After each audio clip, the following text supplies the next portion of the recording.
The reception to ZZZ hasn't been the best. That's true. But I've always lived in the philosophy that you have to see the good in everything. And there's a lot of things in ZZZ that are good. From simplification through quality of life, benefits from progression, to variance in equipment, there's a fair number of features that Kuro can take inspiration from to make their game, Wuthering Waves, a lot better.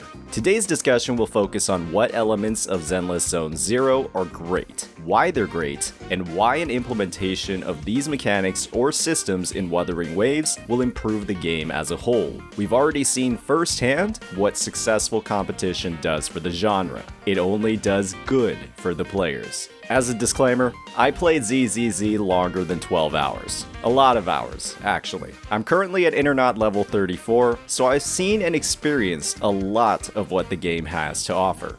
Our first set of features focus around progression. Even though ZZZ's progression throughout its main story has its own set of TV-related issues, much of its progression outside of the story is absolutely fantastic. The daily system, for example, is easily one of the most player-friendly implementations I've ever seen.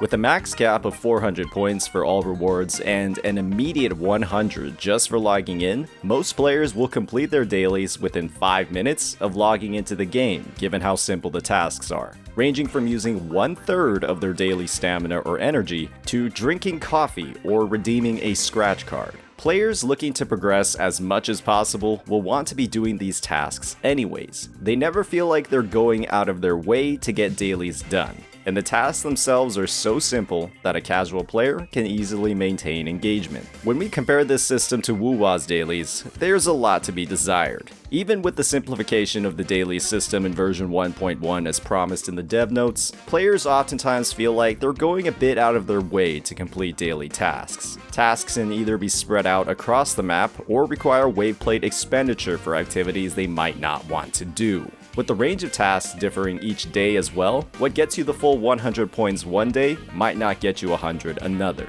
Even with the system allowing for 100% completion without doing the daily quest, achievements awarding astrites tied to these daily quests end up promoting that daily quest every single day. In my opinion, aggregating all of these different tasks, like a forgery challenge or a tacit field, into a simple 40 to 60 points for consuming 180 wave plates would reward a player for their daily activity while simplifying the process. If you're online long enough to spend 180 wave plates, that's a respectable time for any player, regardless of where they are in the game. The next feature tied to progression focuses around pulls, specifically on the standard banner. Wuthering Waves' standard banner is easily the best I've ever seen, with weapons and characters separated while still using the same currency. You don't end up in situations like other gacha games where you wanted a standard banner character and got a weapon instead, or vice versa. On the other hand, Wuthering Waves doesn't have a reliable, built-in way of receiving standard pulls. After completing the main story and progression to UL 45, standard pulls seem to evaporate into thin air.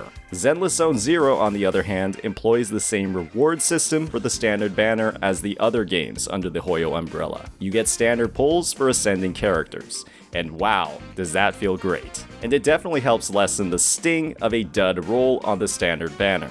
Implementing this system in Wuthering Waves would be a fantastic way to offset the lack of standard pulls in late game progression. With how expensive it is to level characters resource-wise, it's also a fantastic payoff for the days of grinding you can actually take to ascend the characters. On the other hand, the fact that you can select weapons to roll for on the standard banner, and the overall strength of many of its weapons could be a reason why Kuro is holding off on this feature for now.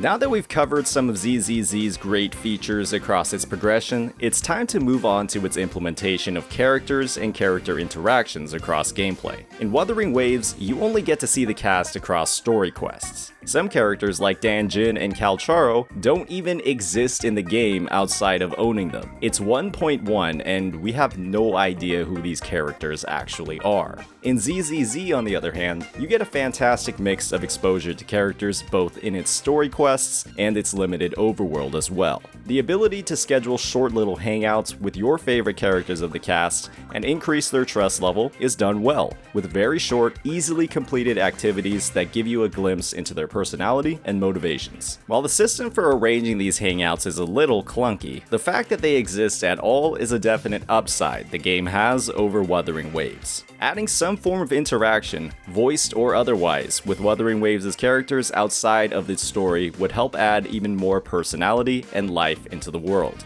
How great would it be to see the Jinzo speedster, Chisha, actually patrolling the world every once in a while? Or how great would it be to get the chance to interact with Jian in the Desert Highlands after a story quest? Tying in some minor rewards for these activities would be a great way of building the world and story even further, with little development time. Moving on past quality of life and story, ZZZ has even more mechanics that Wuthering Waves could take inspiration from, namely its equipment system. While the UI and design of the actual artifacts or relics or echoes in ZZZ is an absolute nightmare, the actual function and variety of these sets is very interesting and makes character building, from at least where I am in the game, a lot more forgiving and potentially a bit more nuanced. In Wuthering Waves, it's pretty simple what Echo Sonata set goes on who. Is your character a DPS? Give them the elemental damage set. Is your character a sub DPS? Give them Moonlit Clouds. Is your character a support? Throw on Rejuvenating Glow. ZZZ, on the other hand, provides far more specificity in its sets and set bonuses that highlight the purpose of a character a lot more. They have sets that increase attack and elemental damage and buff the team, like Wuthering Waves, but they also have sets that increase crit rate, their penetration ratio, and stagger stats. These are very cool, and in my eyes,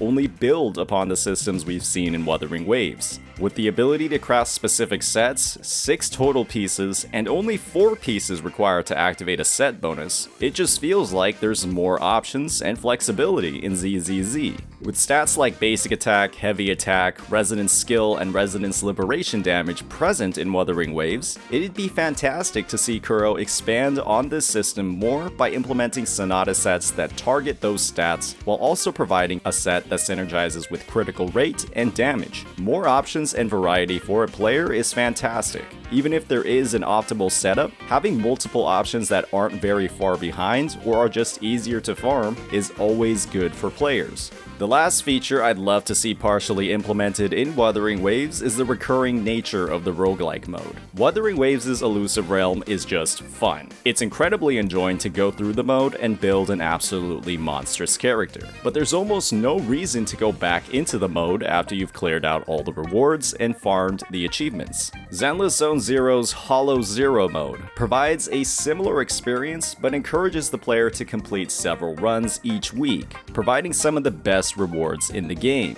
for completing that activity. It's also some of the most fun I've had in the game from the perspective of crafting different strategies, upgrading the team, and shockingly enough, navigating the TV system. Adding some sort of weekly reward system to the elusive realm would just promote playtime in one of Wuthering Waves' best game modes. It could also be a fantastic opportunity to add some standard pulls into the equation for endgame players. ZZZ's current system unfortunately asks the player to run 5 of these combats a week, with later stages taking upwards of 20 plus minutes to complete. I think this is a bit too much for a game like Wuthering Waves. Something like 2 to 3 runs a week sounds a lot better and more manageable for the rewards. Overall, ZZZ is a mixed bag, but in a mixed bag, there are things that are still great. Hopefully this overview was helpful in highlighting just what those great things are, in the hopes that we can see similar implementations in Wuthering Waves. I think I'll put at least a few more weeks into ZZZ to see how it develops further. I, and many others, see it as direct competition to Wuthering Waves, and like I mentioned before, healthy competition only results in W's for the players. Don't forget to like, comment, and subscribe if you're enjoying this content, and peace out.